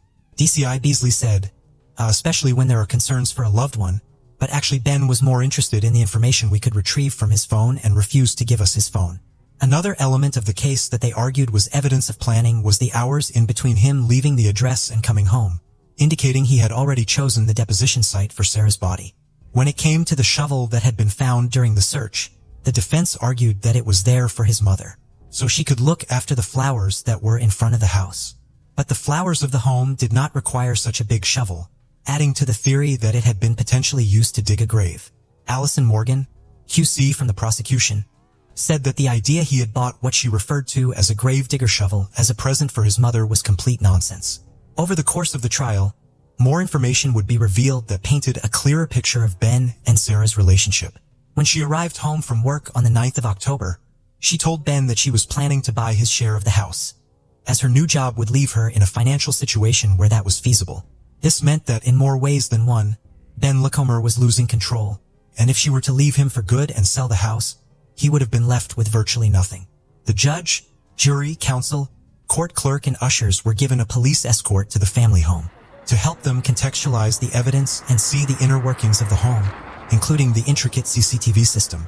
Defense barrister Rebecca Trolak, QC, concluded their case by saying, "What I ask of you is a lot less than what the prosecution asked. They are asking you to convict a 39-year-old man with no criminal convictions, not even cautions, of the carefully planned murder of the mother of his children. That is a big ask." After 30 days of the trial, it was time for the jury to deliberate. They would soon return their verdict. On 28th of October 2019, Ben Lacombe was found guilty of the murder of Sarah Wellgreen. He received life in prison with a minimum term of 27 years. He has never revealed what happened to Sarah or where she is. Should he continue to refuse to divulge any information, it could mean he remains in prison for a longer time under Helen's Law. Helen's Law, named after murder victim Helen McCourt, makes killers ineligible for parole if they do not tell police where they've hidden the body of a victim. This followed the tireless campaigning of Marie McCourt, mother of Helen, a 22-year-old insurance clerk who was murdered in 1988. Her murderer, Ian Sims, has never revealed her body's location. The petition calling for Helen's Law had gained more than 600,000 signatures and high-level government support. In November 2020, Helen's Law received royal assent. Under the law, killers could still be released if no longer deemed a risk to the public, even if they refuse to disclose information. But the parole board will be legally required to consider whether they have cooperated with inquiries as part of their assessment. One of Sarah's elder sons said, "There's still that missing piece, and it will always be like that because there'll always be that missing piece because of what he has done. I believe he's withholding that because that's the only sort of power he has left." Sarah's ex-husband also spoke about him wanting her body to be found. In the year that followed her disappearance, nearly 3,000 potential deposition sites have been identified, but none have led to Sarah. The community in New Ash Green has never given up on their search for Sarah Wellgreen. They have said they will never stop their search for her, and a Facebook page called Search for Sarah Wellgreen was set up too. For those who knew and loved Sarah, the agony of not knowing where she is and what happened to her is devastating. It is the hope of Sarah's family that he will one day reveal her whereabouts so that she can finally be brought home and laid to rest. Case of Jessica Camilleri. Jessica Camilleri, the second daughter of Rita and Vince, an Australian Maltese couple, was born with a mild mental disability. Her IQ was between 55 and 60, placing her in the bottom 1% of the population. People with mild intellectual disability like Jessica learn to communicate and express themselves, but at a slower pace than others. They may take longer to develop skills like speaking, reading, writing, and math, but they can still adapt to daily life. Due to her condition, Jessica was slow in reaching developmental milestones like walking, talking, and coordinating movements. She started school much later than her peers, which made her a target for teasing, discomfort, and bullying from her classmates for being different. As a result, Jessica developed stress, anxiety, and anger, particularly towards females. She also struggled with intermittent explosive disorder, characterized by sudden repeated outbursts of impulsive, aggressive, and violent behavior, as well as angry verbal eruptions that were disproportionate to the situation. At school, Jessica exhibited aggressive behavior towards both students and teachers, including a notable incident where she punched a male student and refused to release her grip, leading to her indefinite suspension and subsequent confinement at home under the care of her mother, Rita, who received a disability pension to support her. Jessica's behavioral issues were symptomatic of her intellectual disability and struggled with irrational outbursts of anger. Furthermore, she was diagnosed with attention deficit hyperactivity disorder, ADHD, a chronic brain condition that affects millions of children worldwide, making it challenging for her to regulate her behavior. In addition to these conditions, Jessica also suffered from severe bipolar disorder, depression, anxiety, and autism spectrum disorders, which impacted her judgment, self-awareness, and empathy towards others. She had obsessive tendencies such as fixating on her 3 favorite numbers, 2, 3, and 5, each of which she associated with a specific color, yellow, green, and purple. Respectively, Jessica would often repeat these numbers to generate random phone numbers, which she would then use to call and talk to men. In one instance, starting in 2018, she began harassing the staff of a meat company in Daylesford, England, even going so far as to threaten the owner's family, claiming she would decapitate them with a chainsaw. Jessica had a persistent fascination with horror movies, particularly the Texas Chainsaw Massacre. She would spend hours rewatching disturbing videos, and this obsession often led to furious outbursts when her mother, Rita, tried to restrict her access to these films. Jessica and her mother lived together in a house in St. Clair, a suburb of Sydney, New South Wales, Australia. Jessica's father, Vince, had divorced Rita during her teenage years due to the strain their daughter's behavioral problems had put on their marriage. Jessica struggled with low self-esteem and a childish, naive outlook, but she also displayed strong narcissistic tendencies. Deep down, she felt she was one of a kind and entitled to special treatment due to her mental disability. This occasionally led her to be exploitative and egocentric. Despite this, Rita remained devoted to caring for her daughter, acknowledging her issues, but feeling a strong sense of responsibility to look after and protect her. Rita even went so far as to reach out and apologize to one of the recipients of Jessica's harassing phone calls, confessing that she was at a loss for how to manage her daughter's behavior. Jessica was very close to her mother, who dedicated her life to taking care of her and meeting all her needs. Instead of sending her to a psychiatric institution for full-time care, her mother chose to keep her at home. In fact, Rita's life revolved around Jessica. The tragic event of July 20th, 2019 was not a standalone incident. In the 6 years leading up to it, Jessica had been convicted twice for assaults that caused actual bodily harm. She had also physically attacked her aunt and her sister's mother-in-law by pulling their hair. But she avoided jail time and was always placed in the care of her mother Rita, the one person who could tolerate her behavior. Jessica had also exhibited aggressive behavior towards women she encountered in the streets and shopping centers, lashing out at those she perceived as looking at her wrongly or making her feel ashamed.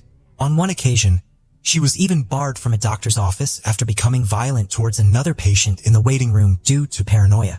In early 2018, Jessica's aggressive behavior continued when she attacked a nurse during a hospital visit with her mother Rita. As a result, she was admitted to a mental health unit for 9 days to treat a severe episode of mood disorder. She was prescribed lithium for her supposed bipolar disorder, along with antipsychotic medications. However, by the end of 2018, about 6 months before the tragic event, Jessica had stopped taking her medication and instead began using natural remedies to manage her conditions. Rita was at her wit's end and paid $2,500 to a medium on Queen Street in St. Mary's, a western suburb of Sydney, in a desperate bid to exorcise the demon she believed was possessing her daughter Jessica. Despite her family and friends warning her about the dangers of living with Jessica, Rita remained adamant that her daughter wouldn't hurt anyone.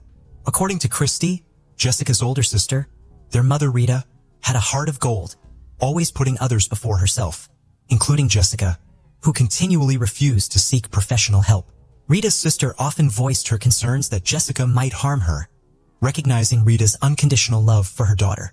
However, Rita's motherly love made her oblivious to these warnings, even on the day before the tragic attack when she had to take Jessica to a police station due to her threatening calls to strangers. Jessica felt humiliated by her mom in a parking lot after visiting her sister due to a stranger's brief presence. Later, when her mom refused to order food from Red Rooster, Jessica called the restaurant 3 times. She then demanded her mom call a doctor, but Jessica's erratic behavior scared him off. At wit's end, Rita called an ambulance to take Jessica to a mental health facility. On the night of July 20th, 2019, Jessica's most severe episode of rage was about to unfold. In a brutal attack, Jessica dragged her 57-year-old mother Rita by the hair to the kitchen of their own home. There, she savagely attacked Rita with 7 meat cleavers, 4 of which broke under the force of her blows. In total, Jessica stabbed Rita over 100 times in the head and neck, driven by a morbid curiosity fueled by her daily obsession with horror films. The autopsy revealed the full extent of Rita's injuries, which included massive trauma to her head and neck, and death by multiple stab wounds that resulted in decapitation at the second vertebrae in her upper neck. Furthermore, Rita's body showed over 90 defensive wounds, indicating that she was conscious for a significant part of the attack, enduring extreme physical pain and emotional terror at the hands of her own daughter, whom she had lovingly cared for. Jessica's 4-year-old nephew, the son of her older sister Christy, was present during the attack. The boy had been in Rita's care for a few days due to Jessica's apparent improvement. However, he was forced to witness Jessica repeatedly stabbing his grandmother and ultimately decapitating her. When the boy tried to intervene, Jessica attacked him, causing a minor head injury. The traumatic scene was so disturbing that the young boy began vomiting in response. Jessica called the emergency number from her mother Rita's cell phone, confessing to her murder and claiming self-defense, stating that Rita had attacked her first. However, this was not true. and Jessica had actually committed the brutal act. In reality, after killing her mother, Jessica panicked and repeatedly stabbed Rita's lifeless body, ultimately decapitating her and inflicting over 100 wounds. She then dumped Rita's head in a nearby neighbor's front yard. When the police arrived at their St. Clair, Sydney home, Jessica was outside, her clothes stained with her mother's blood, holding a water bottle. She showed no remorse for her actions and was more concerned about her own fate. Jessica asked the police officers and detectives if it was possible to bring someone back to life after decapitation, believing in the possibility of medical miracles that could reattach her mother's head. The police officer responded that this idea was unrealistic, but Jessica insisted, thinking that doctors could perform miraculous surgeries and reattach her mother's head. She also inquired about the potential consequences of her actions, specifically asking if she would face the death penalty. Upon learning that Australia does not have capital punishment, Jessica felt relieved.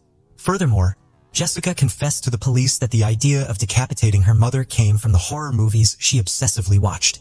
A police officer's body camera recorded a chilling conversation at the crime scene on July 20, 2019, at 11:43 p.m. The first responders described the scene as one of the most horrific they had ever seen.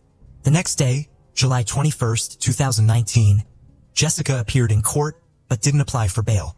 A friend explained that this was not surprising, as Jessica probably didn't understand the bail process. After a trial that highlighted her long history of mental illness, Jessica was found guilty of manslaughter in December 2020. She had pleaded not guilty to murder due to her disability. In early 2021, Jessica was sentenced to a maximum of 21 years and 7 months in prison. She will be eligible for parole after serving 16 years and 2 months, which would be September 19, 2035. The prosecutor argued that Rita's brutal murder was the culmination of a lifetime of escalating violence by Jessica, which started with hair pulling and eventually led to a deadly explosive attack. The prosecutor also stated that Jessica posed a moderate to high risk of reoffending and remained a danger to the community. Christy, Jessica's older sister, said that Jessica had killed and butchered their mother, and for that she could never forgive her. However, Rita's sister held a different view, hoping that Jessica would get the help she needed and that Rita could finally rest in peace, knowing that Jessica was being cared for by a system that had failed her when she was alive. The judge presiding over the case offered counseling services to the jury members, recognizing that the disturbing evidence they had heard could haunt them long after the trial. The judge also admitted that selecting a jury for Jessica's trial was difficult, as many people were reluctant to participate in a trial involving such a disturbing crime.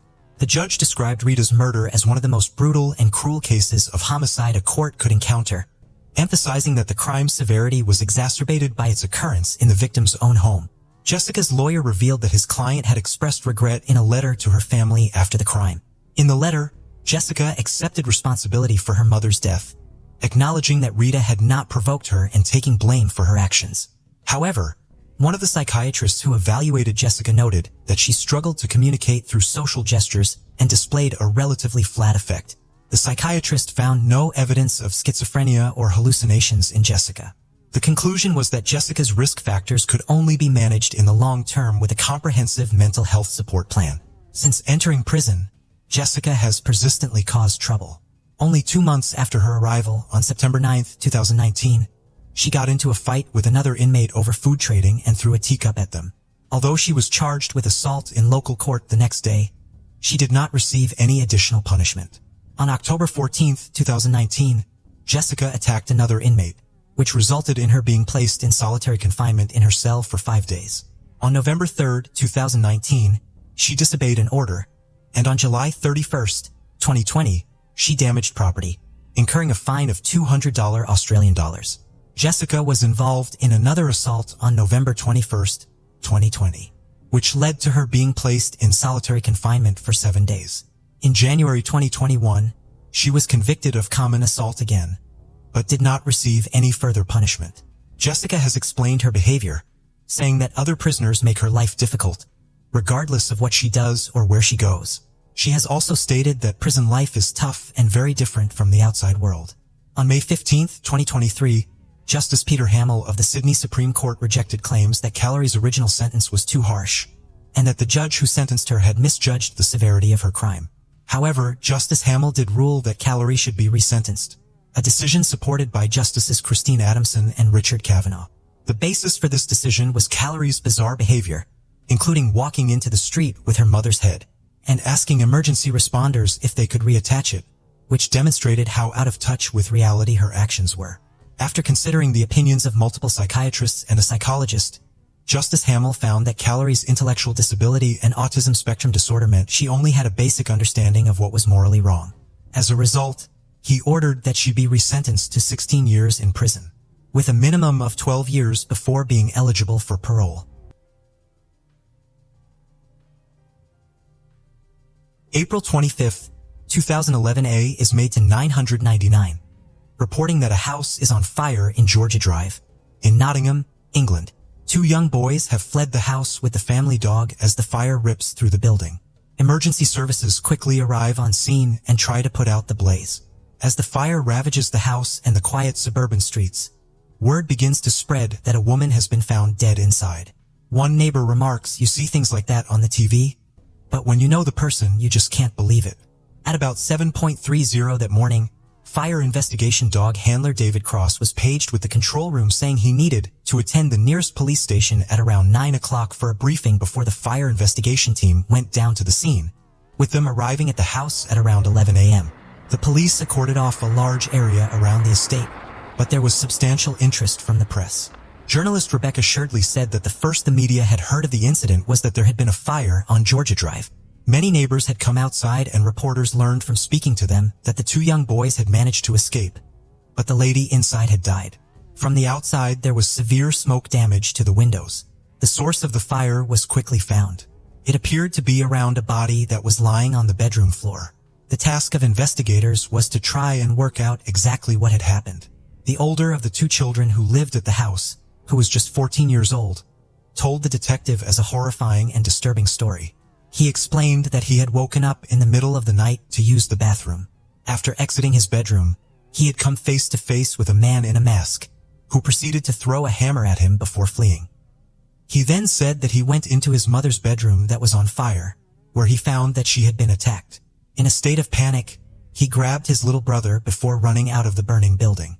As the flames spread through the family home, the children went next door to raise the alarm. He then ran back inside to rescue the pet dog, but he was unable to get to his mother, and she was still inside as the house continued to burn. The badly burned body was recovered and then taken away for a postmortem. Due to the fire, the body had to be identified using dental records. The victim was discovered to be 47-year-old mother of two, Jacqueline Bartlam, known to most as Jackie. After she had been identified, the next task was to determine how she had died. It quickly became clear to the police that the fire was not an accident. It had been started deliberately to cover up the fact that she had died of blunt force trauma caused by multiple blows to the head. Jackie's partner Simon Matters had heard on the news that there had been a fire at a house on Georgia Drive. Upon hearing about the fire, he sent a text message to Jackie's sister, who confirmed that Jackie was missing and that the remains of her body had been found in the fire. He raced back, not knowing the details about what had happened. As the news began to spread about what had happened that night, people began to hear more about the victim of this disturbing attack. Jackie Bartland was a doting mother of two young boys. In 1996, she had given birth to her first son with her partner Adrian, and the pair got married 3 years after. They would later have a second son together.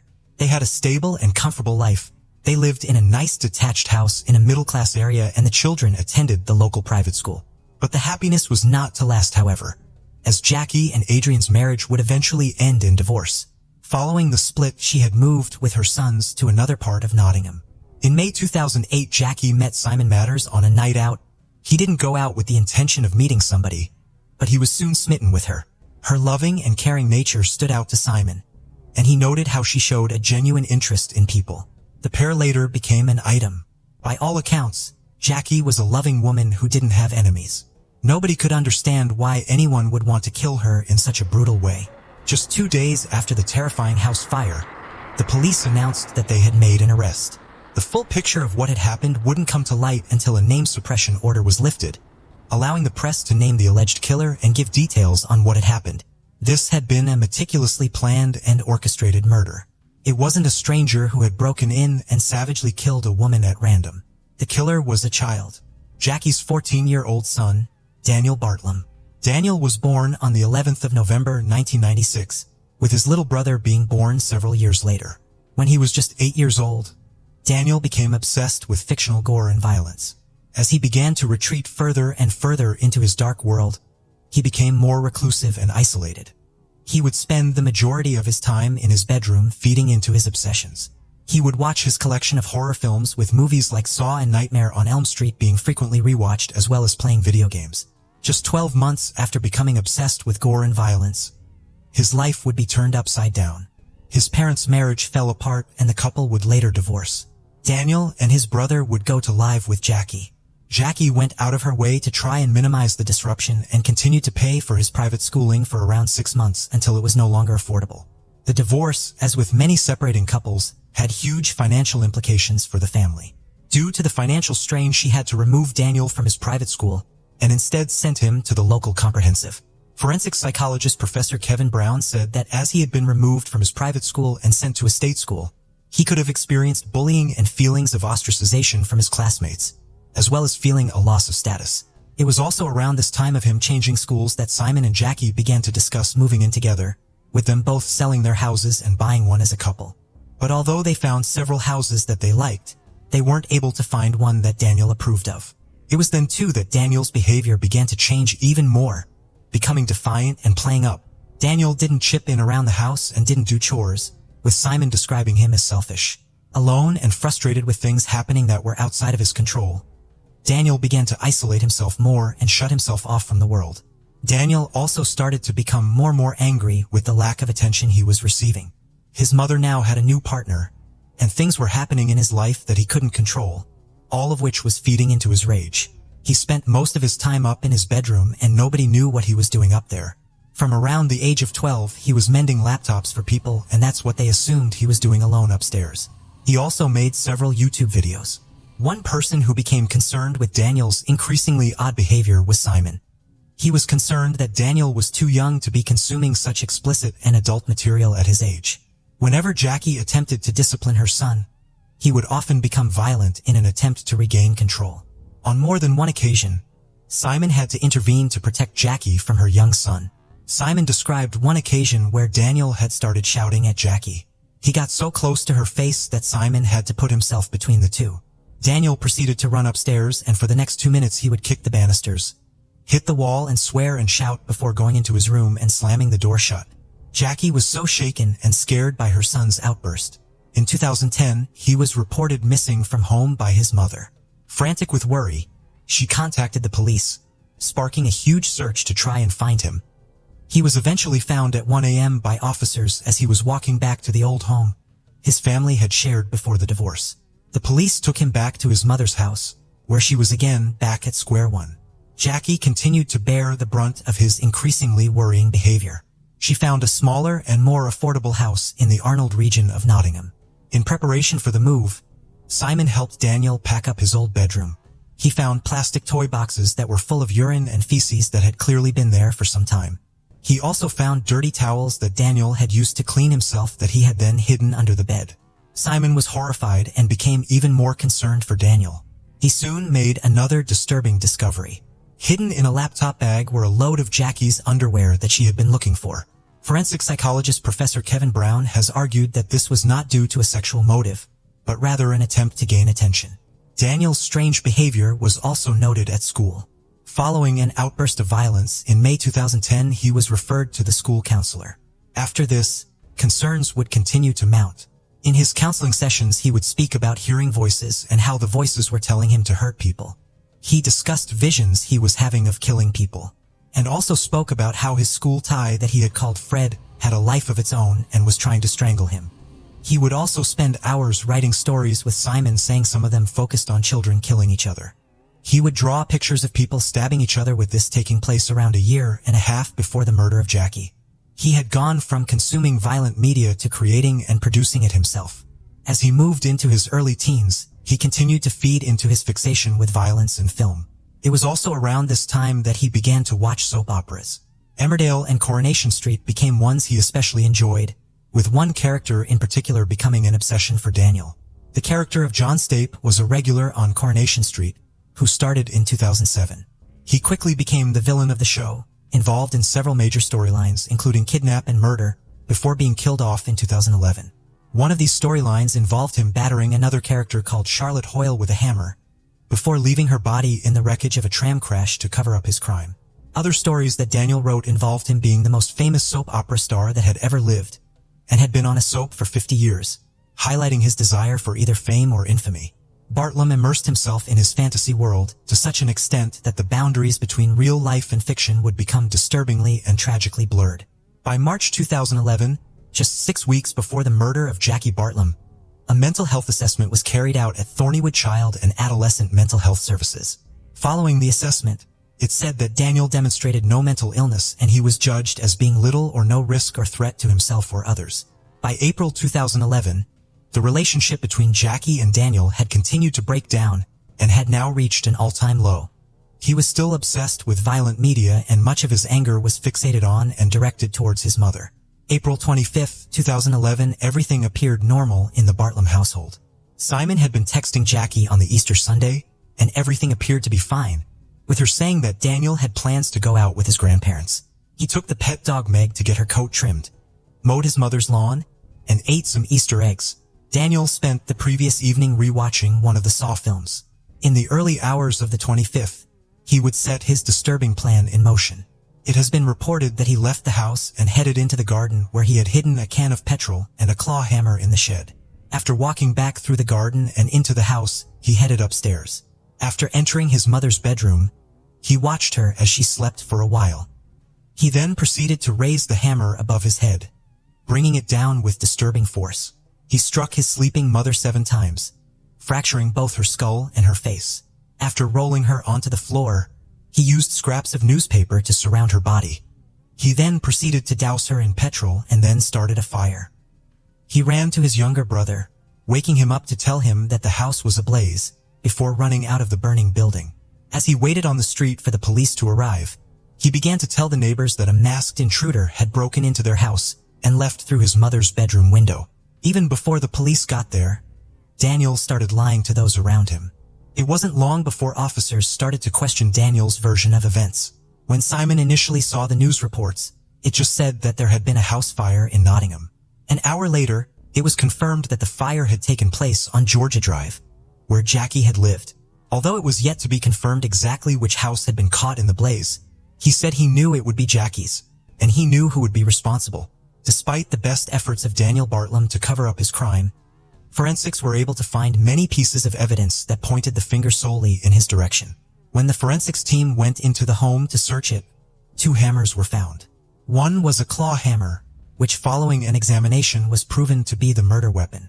The other hammer was a lump hammer that had been planted by Daniel to act as a red herring and throw the investigators off the scent. According to former Detective Chief Inspector Colin Sutton, who worked with the Metropolitan Police Force, the degree of planning that he had exhibited, from planning the murder to setting the fire, using a decoy weapon and adamantly sticking to his story, demonstrated a determination not usually seen in a 14-year-old boy who had committed such a serious offense. When examining his laptop, officers found even more disturbing evidence. Whilst he had deleted it from his computer days before the murder, officers were able to recover a story that Daniel had written. It was a fictional version of himself where he was the central character. In the story, Daniel was a master criminal who got away with a string of gruesome murders, rapes, and assaults. Also in the story, he bludgeoned his mother to death with a hammer before setting fire to the body in order to make it look like an intruder had done it. But as the events of the 25th of April unfolded in the early morning hours, it proved to be more than a fantasy. This was his plan. Like the version of himself in his story, Daniel pretended to police that the attack had been carried out by an intruder. He wrote, the only place he couldn't get away with his bad deeds was with his mother Jackie. So, one evening, made it look as though there was a break-in, and murdered his mother with a hammer, then set her and the family home alight. After his denial and vehemently sticking to his story, Daniel admitted to killing his mother, and proceeded to tell the police an entirely different version of events. On the day of the murder, he said he had argued with his mother, and she had then gone off to bed. He said that at around 1 a.m. he had stormed into her bedroom, and they had a blazing row about a pair of trainers that he couldn't find. He said he then returned with a hammer and beat her to death. But the idea that this had been a spur-of-the-moment attack didn't match with what officers had found. His script showed this was not a murder that had come from a fit of rage, This was a planned and thought-out murder that had been meticulously plotted. When trying to ascertain exactly why Daniel had committed the offense, neuroscientist Professor Francesca Hape spoke in a documentary about Daniel's case and noted that people with psychopathic tendencies don't have a break in their behavior that other people would. For example, seeing someone in distress would cause people to stop, and whilst this isn't a motivation to do harm, people with psychopathy don't stop from doing harm. She said that Daniel's case is completely mysterious and seemingly without any motive. She also noted that children and their brains are still developing throughout childhood and adolescence, so determining if a child has psychopathy is incredibly difficult. But it is clear that adults who have many psychopathic traits typically show them when they are much younger. Forensic psychologist Professor Kevin Brown said that what made Daniel so different isn't a crime as violent as his. One would expect to see a history of abuse and neglect, but this appeared to be absent in his case. The only thing that appeared to traumatize him was the divorce of his parents. On the 4th of October 2011, Daniel Bartlam entered a plea of not guilty. He claimed he had been provoked. Before his trial started, Daniel Bartlam was examined by mental health experts for the prosecution and defense, and they agreed that he did not have any psychiatric or psychological condition. 23rd of January 2012, Daniel Bartlam's trial began, and it was now the job of the Crown Prosecution Service to prove that he had deliberately killed his mother. The case was unprecedented and caused significant media interest. Very few had ever followed a case of such brutality committed by someone so young against a family member. It was also unique due to the levels of planning that Daniel had shown leading up to the murder. Journalist Rebecca Sherdley, who was reporting on and covering the trial, said that when she saw Daniel in the dock she was surprised at how young he'd looked. She said he didn't look 14 years old, he looked maybe 11 or 12. She also described him as sitting meekly in the dock. But when he was cross-examined after giving evidence, he became arrogant and gave as good as he got. He would put his head in his hands frequently, but not seemingly due to remorse or shame, as he was peeking through his hands to see who was watching him. Simon Matters, Jackie's partner, believed this was all for show. There were no tears. There was no remorse. It appeared that Daniel was completely disinterested and couldn't be bothered to pay attention. Daniel's barrister had asked if he had planned on killing his mother. Daniel replied, "I didn't plan to kill her at that time." In court, the jury heard that Daniel had immersed himself in a fantasy world and the boundaries between his fictional and real life had become tragically blurred. He told the court, "In the story, I got away with it, and I thought I could get away with it in real life."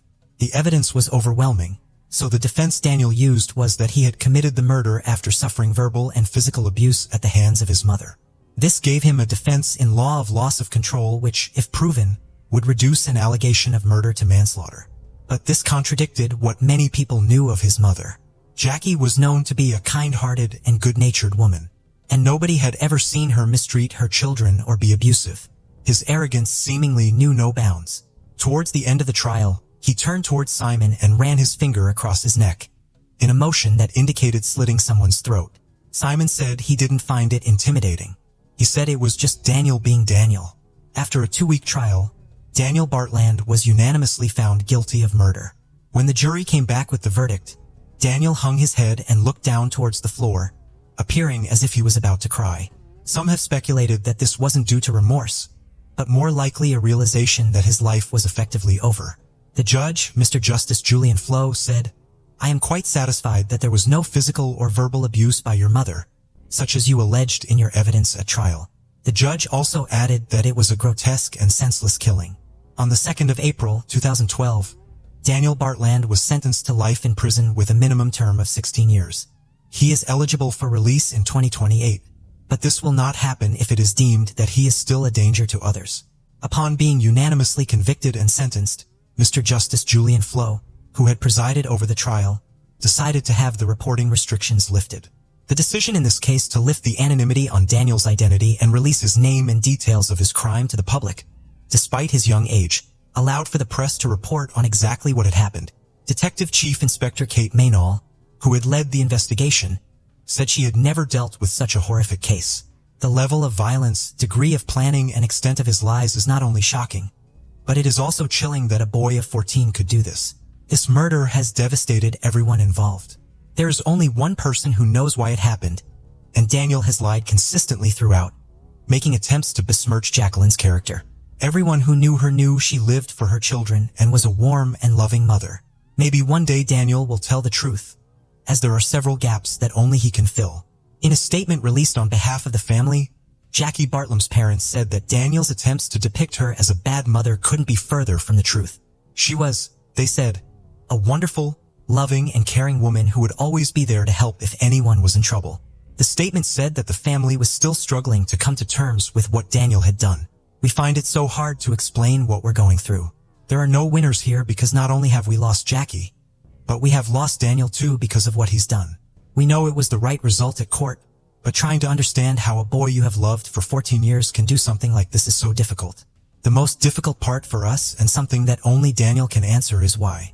Simon has said that although he doesn't hate Daniel, he doesn't love him either, saying he has no feelings towards him at all.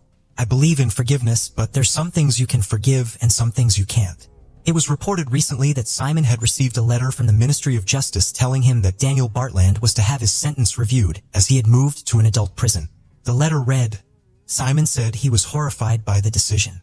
I don't believe that he can be rehabilitated with what he did and the horrific nature of it, and the way he was so manipulative. My only fear is that he will have manipulated the parole board and pretended he's better. That's my only fear. I don't fear him. The facts of exactly what happened that night may never be fully known, as there is only one person alive who knows the truth, and that is Daniel Bartlam.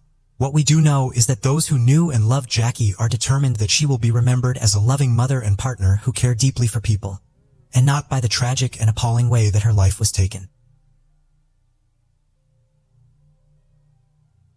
The case of the Whitaker family. The Whitaker family was a family like no other. The father, named Kent, owned a business in the construction field, which he had also inherited from his parents. It was a well-established business of several generations, doing very well economically. Patricia, the mother, was a school teacher but decided to retire from work when she had her first child and dedicated herself to taking care of her son. Their first son, the eldest, was named Bart, and a couple of years later, they had another boy, Kevin. These two children were quite privileged. As their friends saw them, they were given everything they wanted, attended the best schools, and their house always seemed to be the place where everyone wanted to gather because they always had the latest toys and the latest movies. Their mother, Patricia, was always there taking care of them, and having been a school teacher, she had a lot of empathy with children, so the kids felt very happy at home. As money was never a problem for them, they focused more on their children doing what made them happy, what fulfilled them. Bart, the eldest son, shared his passion for cycling with his father from a very young age, which meant they spent a lot of time together, always fixing their bikes and going on rides. The relationship between the two brothers was also quite good, quite close, although everyone described them as polar opposites. The older brother, Bart, was more extroverted, more of a joker, somewhat more rebellious. Kevin, on the other hand, was much calmer. Everyone said he seemed more attached, more thoughtful, sensitive, and generally more considerate. This difference, instead of separating them, seemed to bring them closer together, complementing each other. Since both were quite popular with their respective groups of friends, there didn't appear to be any competition between them. Life for them seemed almost perfect. Their parents never fought, at least not in front of them. They had no major problems. Both children were well-educated, well-fed, and didn't suffer any violence or abuse at home. Their neighbors said they were the kind of family you set as an example for your own, the kind of family you aspire to have one day. In February 2003, Bart, the eldest son of the Whitaker family, was 23, and his younger brother, Kevin, was 19. Both were university students. On December 10th, Bart excitedly called his parents. He had aced his final exams and was graduating with honors. Overjoyed, the family decided to dine out for a special dinner. They gathered at their home first, where Bart received a coveted Rolex watch as a graduation gift. The family then piled into the father's SUV and headed to Bart's favorite restaurant. The evening was filled with joy, captured in photographs taken by Bart's father, but the cheerful atmosphere was short-lived. Upon returning home, Kevin, the youngest, was the first to step out of the SUV and head towards the house. Just as he reached the stairs inside, he was shockingly shot in the chest. Patricia, standing in the doorway, was also shot in the chest. Kent, following behind, was hit in the arm, causing him to fall outside the house. Meanwhile, Bart, who had returned to the SUV for his cell phone, heard the gunshots. He hurried into the house and encountered an assailant in a balaclava, whom he believed to be African American, fleeing through the kitchen's back door.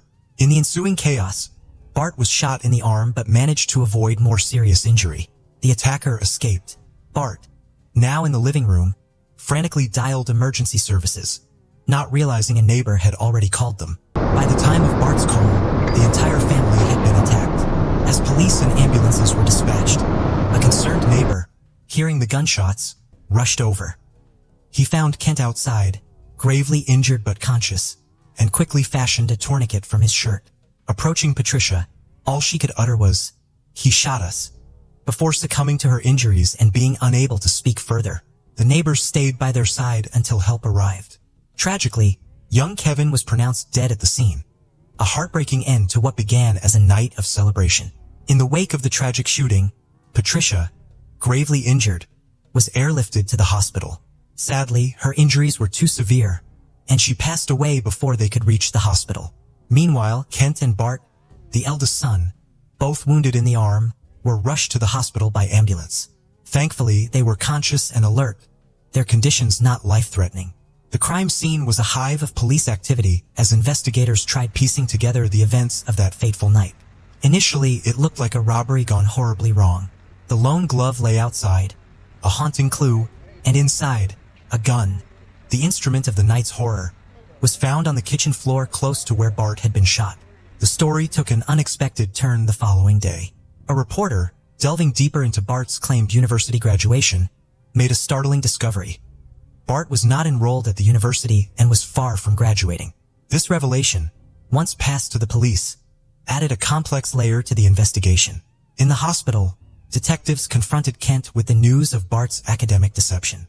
Surprisingly, Kent's reaction was one of calm acceptance rather than shock or grief, despite the tragedy that had struck his family. The police then turned to Bart, seeking an explanation for his lies. Overwhelmed by academic pressure and fearful of disappointing his high-expectation parents, Bart confessed to fabricating his educational success. Amidst this turmoil, the community gathered to mourn Patricia and Kevin's passing. The funeral service, attended by over 1,000 people, reflected the family's standing in the community. Friends of Kevin shared heartfelt tributes, painting a picture of a generous and beloved individual. Bart, too, was a focal point of these tributes, often hailed as a role model by his younger brother. As the investigation progressed, the initial theory of a burglary unraveled. Despite the presence of cash and valuables in the house, nothing was missing, steering the investigation towards more personal motives behind the tragic incident. The detectives, piecing together the chilling events at the Whitaker home, noticed something odd about the master bedroom. The drawers were all slightly open. It was as if someone had peeked inside but didn't rummage through. Curiously, nothing seemed missing, and there were no signs of forced entry. It was as if the attacker knew exactly when the family would return, a suspicion further fueled by the precise nature of the shooting. For shots were fired in the dark house, each hitting a different family member, with 4 shell casings found at the scene. It seemed the assailant either knew the layout of the house well or was an exceptionally skilled shooter. The gun used in the shooting, found on the kitchen floor, bore no fingerprints, just a partial palm print, not enough to identify anyone. When they traced the gun's registration, it was linked to Kevin, the younger son who was already deceased. He had kept the gun in a safe in his room, which had been forcefully opened. Intriguingly, the master bedroom, where valuable items were stored, was left untouched. Instead, the focus was on Kevin's room, where the safe was cracked open to retrieve the gun. This indicated that the assailant was searching for something specific and knew exactly where to find it. The only item missing from the house was Bart's cell phone, which he had dropped during the chase and the assailant had picked up. The investigation took a turn when a friend from Bart's past reached out to the police. This friend revealed a shocking plot. 2 years earlier, in February 2001, Bart had solicited him to murder his family in exchange for payment. The plan detailed by the friend mirrored the actual events that unfolded. Although the friend, Adam, had an alibi for the night of the murders, the police were intrigued by the striking similarities between the planned and executed crimes. Adding to the complexity, Jennifer, another friend of Bart's, had overheard him and his roommate discussing a similar plot. Alarmed, she confronted Bart, who ambiguously brushed off her concerns. Despite Jennifer's subsequent report to the police and their conversation with Bart's parents, the matter was not pursued further, partly due to the parents' trust in their son. Following their discharge from the hospital, Bart and his father, Kent, returned to live in their house. Despite the police's concerns for Kent's safety, He remained steadfast in his belief in Bart's innocence, noting Bart's exemplary behavior and newfound religious devotion since leaving the hospital. The mystery deepened around Bart's involvement in the crime. Detectives couldn't shake off their suspicions, especially recalling his previous attempt to plot a similar crime with his friend Adam. They started digging into Bart's current circle, zeroing in on two names: Chris, his roommate, and Stephen, a neighbor. Both young men were known for their carefree lifestyles, lacking stable jobs and clear future plans. When the police questioned them, both Chris and Stephen staunchly denied any involvement in the crime. In an unconventional move, the detectives asked for DNA and sent samples from the duo. They used a sterilized gauze soaked in distilled water to capture their scents. These samples were then lined up alongside others, including the suspected ones. A scent detection dog was employed, first introduced to the scent of the gun, drawers, and glove from the crime scene, and then to the lineup of scent samples. Remarkably, in all three tests, the dog matched the scent on the crime scene items to Chris's scent. However, this type of evidence wasn't enough to hold up in court, and detectives knew they needed more to build a solid case. As they delved deeper, detectives found that the robbery scene didn't add up, and Bart's lie about attending university only cast more doubt on him. They even tapped the phone lines of Chris and Stephen, hoping to catch something incriminating. Bart, for his part, seemed cooperative during police interrogations and even participated in a reenactment at the crime scene, but his accounts were vague and unconvincing. In a twist, the police got Adam, the friend who had revealed Bart's 2001 murder plan, to call and blackmail Bart. In that call, Bart neither confirmed nor denied his involvement but agreed to pay Adam $20,000 to keep silent.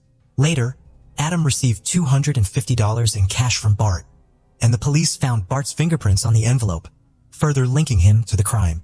7 months after the murders, in July 2004, Bart told his father, Kent, he was going out with friends. The next morning, with Bart nowhere to be found, a worried Kent contacted the police. They discovered Bart's truck abandoned outside some apartments, far from his home, with the engine still running. This strange occurrence, coupled with the fact that Bart had stolen $7,000 from Kent, started to turn Kent's belief in his son's innocence. The police, not letting up, increased pressure on Chris and Stephen. They conducted extensive interviews with their families and acquaintances, keeping the investigation active. Their persistence paid off a year later. Unable to live with the guilt, Stephen came clean to the police, confirming their suspicions. He confessed that Bart had orchestrated the murder of his family, motivated by the prospect of inheriting everything if his younger brother was also eliminated. Bart had promised a share of the inheritance to both Chris and Stephen, though he never specified an amount. Stephen revealed that while he didn't enter the house and only acted as the getaway driver, Chris was the one who went inside and executed the shootings. Stephen also admitted that he was initially reluctant but was coerced into the plan. The final piece of evidence surfaced when the police, 18 months after the crime, discovered a backpack thrown into a lake by Stephen and Chris. Inside the backpack were items linking them to the murders: a chisel with blue paint matching the forced open safe, bullets identical to those used in the crime, a matching glove to the one found at the crime scene, a partially empty water bottle with Chris's DNA, 2 cell phones registered in Bart's name, used for communication during the crime. After the shocking confession from Stephen, the police quickly arrested Chris and Stephen.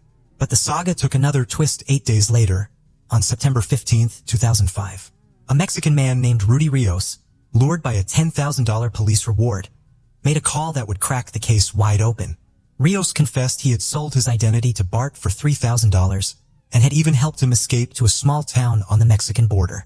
There, Bart, funded by the stolen money from his father, blended into the local life.